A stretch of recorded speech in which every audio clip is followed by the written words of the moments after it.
the me collage. Stink watched Judy finish her collage after school the next day. "Almost done," said Judy. "It's due tomorrow." Stink pointed. "You still have a bald spot right there next to the picture of Jaws." Judy carefully taped a doll hand from her collection over the empty space. "Not anymore," she said. "That hand, is it for the trick you played on me?" asked Stink. "Yes, it's the funniest thing ever," said Judy with a grin. "You mean you're going to tell your whole class I thought there was somebody in our toilet?" "Stink, I'm making you famous." "Couldn't you change my name or something?" asked Stink. "Or something," said Judy. When Judy got up the next morning, it was pouring rain again. Something told her to get ready for a bad mood Friday. "Let's put your me collage in a garbage bag so it won't get wet," Dad suggested when she brought it downstairs. "Dad, I'm not carrying my me collage in a garbage bag." "Why not?" "Did Van Gogh put his Starry Night in a garbage bag?" "She's got a point there," said Mom. "Garbage bags probably hadn't been invented yet," said Dad. "If Van Gogh had garbage bags, believe me, he would have been smart enough to use them." "Honey, why don't you take the bus, and Dad'll bring your collage to school after he takes Stink to the dentist," Mom said. "Stink's taking Toady to school today, so Dad has to drop him off anyway." "I want to take my collage to school myself. That way I can be sure nothing will happen to it." "What could happen to it?" asked Mom. "There could be a tornado," said Stink, "and the wind could make you drop it, and it could get run over by a bus." "Hardy har har," said Judy. "You do have a lot of other stuff to carry," said her dad. Judy had her lunch, her dad's lab coat, so she could dress like a doctor for her talk, had a get better, her doctor kit, and plenty of Band-Aids. "Okay," she said, "but don't squish anything and don't get it wet, and it has to be there by 11 o'clock, and don't let Stink do anything." She gave her brother her best troll eyes stare. "We'll be careful," said Dad. Judy rode the bus with Rocky, who practiced his squirting nickel magic trick on her for the 100th time. "Okay, it works," Judy told him, wiping drips from her face. Rocky cracked up. All morning, Judy imagined things happening to her collage. What if it fell into a puddle when her father opened the car door? What if Toady got out of Stink's pocket and peed on the collage? What if a tornado came, like Stink said? 11 o'clock came, and her collage still was not there. No sign of Stink or Dad. Judy could hardly listen to the other kids showing their me collages. She kept her eyes glued to the door of 3T. "Judy, would you like to go next?" asked Mr. Todd, startling her. "I'd like to go last," said Judy. "Frank?" "I'd like to go last too," said Frank, "after Judy." Judy looked at Frank's desk. "Where's your me collage?" she asked him. "I didn't bring it. I'm not finished. I still don't have a club," Frank whispered. "Where's yours?" "My brother's supposed to bring it," said Judy. She glanced at the door again. There he was. Stink motioned for her to come out in the hall. Stink looked sick. "What's wrong?" Judy asked. "If I tell you," said Stink, "you'll be in the worst mood ever." "Where is it?" asked Judy. "Did you drop my collage in a puddle? Did Toady pee on it?" "No," said Stink. "Not that." "Where is it?" she asked again. "Dad's in the boys' room, drying it off." Judy ran down to the boys' room, pushed the door open, and went right in. Crumpled paper towels were everywhere. "Dad!" "Judy!" "Is it ruined? Let me see." Dad held up her collage.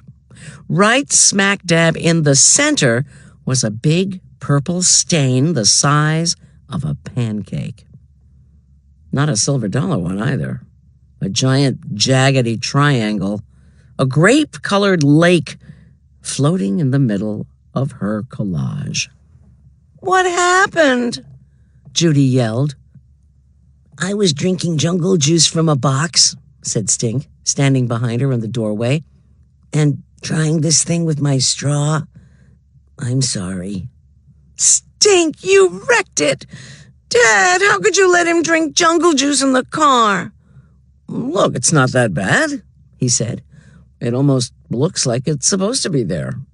I'll speak with Mr. Todd. Maybe he'll let you have the weekend and we can fix it. Cover it up somehow." "Maybe we can erase it," said Stink, "with a giant eraser." "Let me see." Judy held up the collage, looking it over. Even with the purple stain, she could still see the rainforest with Dr. Judy Moody in the very middle.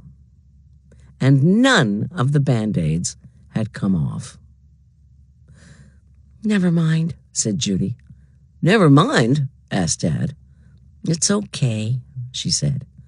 "At least it didn't get run over by a bus in a tornado." "It's okay?" asked Stink. "You mean you're not going to put a rubber foot in my bed or anything?" "No," said Judy. She grinned at her brother. "But that is a good idea." "Look, honey, I know you worked forever on this. We'll make it up to you somehow." "I know what to do. Stink, let me have your black marker." They all went out into the hall, and Stink dug a marker out of his backpack. Judy set the collage on the floor and drew a black outline around the big purple triangle. "Are you cuckoo?" asked Stink. "That's just going to make it stand out more." "That's what I want," said Judy. "Then it'll look like it was supposed to be there all the time." "I'm proud of you, Judy," said Dad. "The way you took an accident like this and turned it into something good." "What's it supposed to be?" Stink asked. "Virginia," she said. "The state of Pocahontas and Thomas Jefferson. The place where I live." Band-Aids and ice cream. When Judy got back to class, she put on her doctor coat, walked to the front of the room, and held her me collage high. She stood tall, as if her brother had not nearly ruined her masterpiece with jungle juice. She tried to look like a person who would grow up to be a doctor and make the world a better place. A person who could turn a bad mood right around. Judy told about herself and her family, including the time Stink sold moon dust, which explained why her brother was a piece of dirt. She traced the outline of Virginia with her finger to show where she lived. She talked about Rocky, her best friend, and Frank, her new friend. She pointed to a paste jar lid taped to a corner and told the class that Frank ate paste for a dare once. "Is that Jaws?" asked Brad. "The thing that eats bugs?" "Yes," said Judy, "even though I have a cat. Jaws is my favorite pet. When I grow up and become a doctor, I want to move to the rainforest and search for medicines and rare plants that could cure ucky diseases." Judy pointed out the pizza table for Mr. Todd and other stuff she collected for hobbies. She told the class that she was a member of the TP Club, but that she couldn't tell them what TP stood for. "This is a picture my parents took of Stink standing outside the White House in his flag costume." And she explained why it was the worst thing that ever happened to her. Everybody's favorite part of her collage was when she showed the doll hand coming out of a magazine toilet. So Judy told them about how the worst thing ever turned into the funniest thing ever. "Any questions?" she asked the class. "Who's the old lady?" asked Frank. Judy explained about Elizabeth Blackwell, first woman doctor, and then gave a demonstration of her doctor skills. She put Rocky's arm in a sling and wrapped bandages around Frank's knee. She pulled out her pretend blood and used Hedda Get Better to show how to apply Band-Aids. "That's it. Me, Judy Moody." "Great job, Judy," said Mr. Todd. "Class, any comments?" I like how you painted Virginia in the middle of your collage to show where you live, said Jessica Finch, instead of just using a picture of your house. Those tattoo band-aids are the coolest, said Dylan. I have a blister. Can I have one? I have a hangnail. I have a paper cut. I have a mosquito bite. Before Judy knew it, everybody in the whole class was wearing tattoo band-aids. Judy Moody, you're a mover and a shaker, said Mr. Todd. I am? Asked Judy. What's that mean? Mr. Todd laughed. Let's just say it means you have imagination. What had almost become a bad mood Friday had turned into one very fine day. And it wasn't over yet. When she walked out to get the bus that afternoon, Mom and Dad were waiting to take Judy and Stink for ice cream at Screamin' Mimi's. I'm getting that blue ice cream, rainforest mist, like you guys always do. Stink jumped up and down, holding his pocket with the toad. Did your teacher like Toady? Judy asked. Yes, but she was almost in the Toad Pea Club, said Stink. Judy cracked up. Mom, Dad, can I ask Rocky and Frank to come too? That's a great idea, Mom said. Outside Screamin' Mimi's, Judy licked her rainforest mist scoop on top of chocolate mud, her favorite. She was in her best Judy Moody mood ever. Stink took Toady out of his pocket and set him on the picnic table. Toady hopped toward a blue drip from Rocky's ice cream cone. Toady likes rainforest mist, said Rocky. Hey, Frank, Judy asked, when are you going to finish your me collage? Mr. Todd said I could bring it on Monday. You're not done yet? Asked Rocky. I still don't have anything for clubs. The dictionary says a club is 3 or more people. Judy looked at Rocky. Rocky looked at Stink. Stink looked at Judy. All 3 of them looked at Frank. If you pick up Toady right now, you can be in a club, said Judy. Really? Asked Frank. Really and truly, said Judy and Rocky at the same time. Frank crinkled his nose. I don't get it.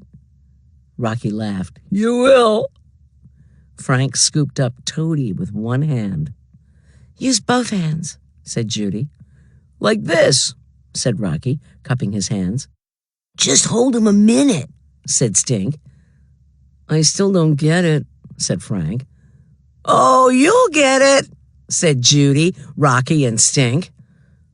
A second later, Frank felt something warm and wet in his hand.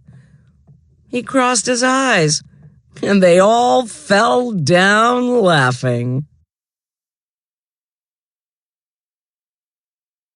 Exclusive interview with Judy Moody, star of 8 laugh-out-loud funny reading adventures. Candlewick Press tracked down the busy 3rd grader during recess at Virginia Dare Elementary School for an up-close and personal